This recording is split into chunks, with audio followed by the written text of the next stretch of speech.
جن کے جذبے آسمان چیر دیں، جن کی ہمت چٹانوں کو زمین بوس کر دے، جن کے حوصلوں سے طوفان ٹھہر جائے، آج دنیا کے ان عظیم مجاہدین کا دن ہے۔ 13 جولائی یوم شہدائے کشمیر کہلاتا ہے۔ آج کے دن 1931 کو کشمیری مجاہدین نے ڈوگرا راج کے خلاف علم بغاوت بلند کیا۔ قرآن پاک کی بے حرمتی کے خلاف اٹھنے والی تحریک شعلہ بن گئی۔ سینٹرل جیل سری نگر کے باہر کشمیر کے مسلمان سراپا احتجاج تھے کہ آذان کا وقت ہو گیا۔ مظاہرین نے آذان بلند کی، اللہ اکبر کی صدا کافروں کے سینوں پر ضرب کی طرح لگی۔ ظالموں نے آذان دینے والے نوجوان پر فائرنگ کر دی۔ نوجوان کے شہید ہوتے ہی ایک اور مجاہد اسلام کھڑا ہو گیا اور اس نے آذان کو آگے بڑھایا۔ ڈوگرا حکمرانوں کی پولیس نے اسے بھی شہید کر دیا، مگر وہ خالق کے پراسرار بندے تھے جنہیں اس نے شوق شہادت عطا کیا تھا۔ ایک اور نوجوان کھڑا ہو گیا اور آذان مکمل کرنے لگا کہ وہ بھی شہید کر دیا گیا۔ یوں آذان مکمل ہونے تک 22 نوجوانوں نے اپنی شہادت اللہ اکبر کی صدا لگا کر پیش کر دی، مگر اس واقعے کے بعد جیسے ریاست کشمیر میں ہر طرف آذان بلند ہونے لگی۔ مجاہدین، بزرگ، بچے، خواتین سب نے مل کر ظالم حکمران کے خلاف صدائے حق بلند کی، جو آج بھی لاکھ پابندیاں، مظالم، دردناک اموات کے بعد بھی جاری ہے۔ اہل کشمیر ہر سال 13 جولائی کو اسی واقعے کی یاد کو تازہ کرتے ہوئے اسے یوم شہداء کے طور پر مناتے ہیں۔ انشاءاللہ وہ وقت قریب ہے کہ جب سبز ہلالی پرچم سری نگر میں لہرائے گا۔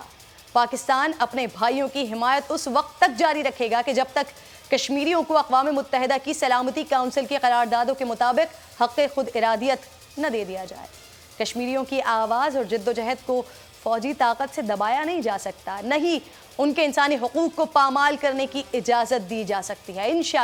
انشاءاللہ ہمارا ایک ہی نعرہ ہے کہ کشمیر بنے گا پاکستان۔ پروگرام کے پہلے سیگمنٹ کی جانب آپ کو لے کر چلتی ہوں۔ بس بہت ہو گیا ہے، کراچی کو بجلی دو، اس مہم کا آج 7واں روز ہے ناظرین، لیکن کے الیکٹرک کی ہٹ دھرمی بھی اسی طرح دھڑلے سے ماشاءاللہ جاری ہے۔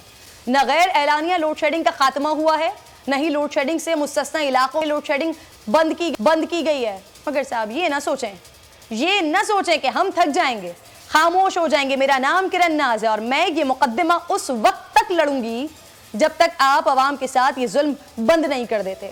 مگر وفاقی وزیر برائے پلاننگ کی ساری پلاننگ بیکار ہو گئی۔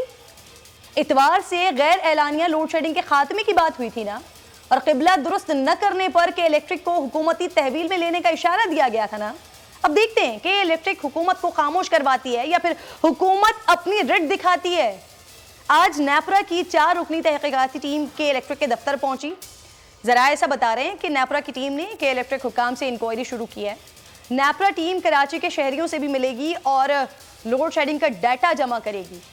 نیپرا کی ٹیم کے الیکٹرک کے پاور پلانٹس کا بھی دورہ کرے گی اور بجلی پیداوار سمیت فیول فراہمی سے متعلق تفصیلات بھی جمع کرے گی، جس کے بعد کمیٹی اس ہفتے کے آخر تک رپورٹ نیپرا اتھارٹی کو پیش کرے گی۔ دوسری طرف کے الیکٹرک کو فیول سپلائی سے متعلق ترجمان پی ایس او نے بھی وضاحت پیش کی ہے۔ وہ فرما رہے ہیں اصول کے مطابق 30 دن قبل فیول کی حتمی طلب بتانی ہوتی ہے، جبکہ کے الیکٹرک نے جون 2020 کے لیے، یہ سنیے گا ذرا غور سے، فیول کی طلب کا اندازہ جنوری 2020 میں بتایا۔ ترجمان پی ایس او کے مطابق متعدد فالو اپ کے بعد جون کی 1,20,000 ٹن سے متعلق 15 مئی کو آگاہ کیا گیا۔ حد تو یہ ہے کہ رواں ماہ کی فرنس آئل کی طلب کا ابھی تک نہیں بتایا گیا ہے، پھر بھی کے الیکٹرک کے ترجمان کہتے ہیں آل از ویل، سب سیٹ ہے۔